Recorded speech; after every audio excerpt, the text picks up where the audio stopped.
नमस्कार, मी Priyanka Gaikwad. Pune prime top 10 news या बातमीपत्रात तुम्हा सर्वांचं स्वागत. पुण्याच्या कात्रज परिसरातून 21 लाखांचं मेफेड्रोन जप्त करण्यात आलं असून पोलिसांनी राजस्थानमधील दोघांना अटक केली आहे. ही कारवाई 30 जुलैला करण्यात आली आहे. कात्रज परिसरात मेफेड्रोन विक्री करण्यासाठी 2 तरुण आल्याची माहिती पोलिसांना मिळाली.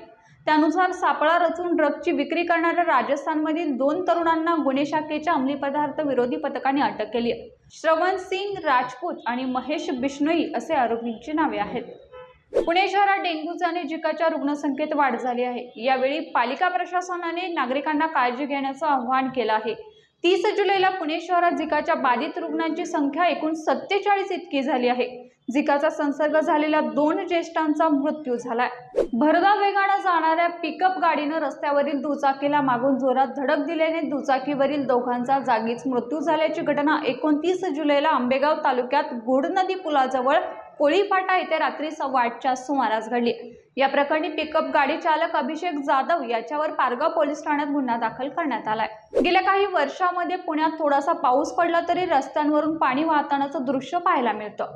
त्यामुळे अनेक रस्ते खड्डेमय झाल्याचंही दिसतं. अशातच पुणे महापालिकेच्या दर्जाहीन कामाचा एक संतापजनक व्हिडिओ सध्या व्हायरल झालाय, ज्यामध्ये पुणे महापालिकेने ज्या ठेकेदाराला काम दिले आहे त्याचे कर्मचारी रस्त्यावरील खड्ड्यात पाणी असताना देखील त्यामध्ये सिमेंट कॉन्क्रीट ओतत असल्याचा व्हिडिओ सध्या समोर आलाय. हा प्रकार वारजेतील डॉक्टर बाबासाहेब आंबेडकर चौकात घडला आहे. त्यामुळे नागरिकांमध्ये संताप निर्माण झाला. पुण्यातील शिवाजीनगर विधानसभा मतदारसंघातील भाजपचे आमदार सिद्धार्थ शिरोळे यांच्याकडून लाडकी बहीण योजनेसाठी लावण्यात आलेल्या बॅनरमुळे नव्या वादाला सुरुवात झाली आहे. आमदार सिद्धार्थ शिरोळे यांच्याकडून लावण्यात आलेल्या बॅनरवर 2 महिलांचे फोटो आहेत, परंतु त्या महिलांची कोणतीही परवानगी नसताना हे फोटो बॅनरवर लावण्यात आले आहे.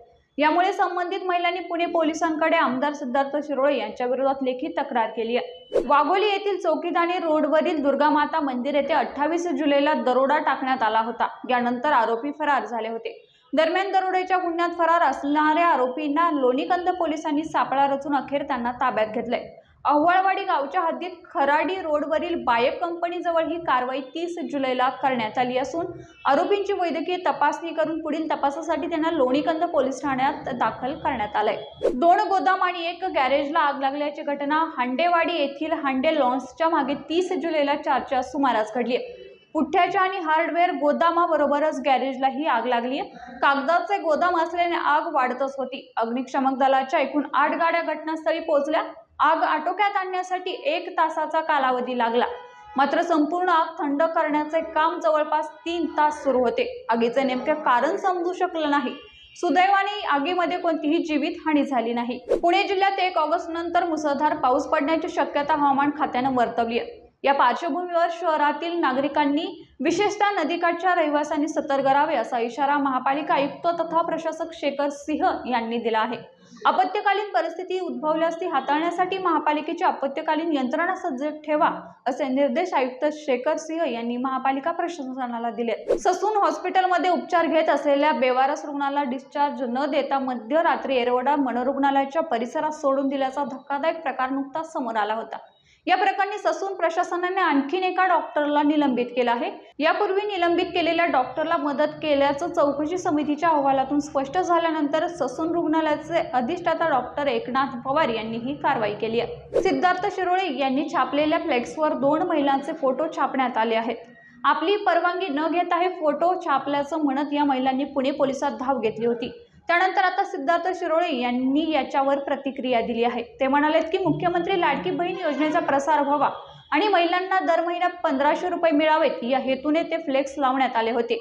या फ्लेक्सवर ज्या महिलांचे फोटो वापरण्यात आले होते त्याची आधीच परवानगी घेतली होती.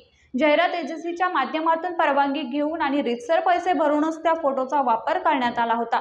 2016 साली हा फोटो काढण्यात आलेला होता. ज्या छायाचित्रकाराने हा फोटो काढला त्याची परवानगी घेऊनच जाहिरात एजन्सीच्या मार्फत हा फोटो वापरण्यात आला आहे. जाहिरातीत हा फोटो वापरण्यामागे ही जाहिरात लोकांपर्यंत पोहोचवणे हाच उद्देश आहे. तरी सुद्धा हा फोटो वापरल्याने त्या महिलांना वेदना झाली असतील तर दिलगिरी व्यक्त करतो असं सिद्धार्थ शिरोळेंनी म्हटलं आहे. या बातमीपत्रासह इथेच थांबतोय. मात्र तुम्ही पाहत राहा पुणे प्राइम न्यूज.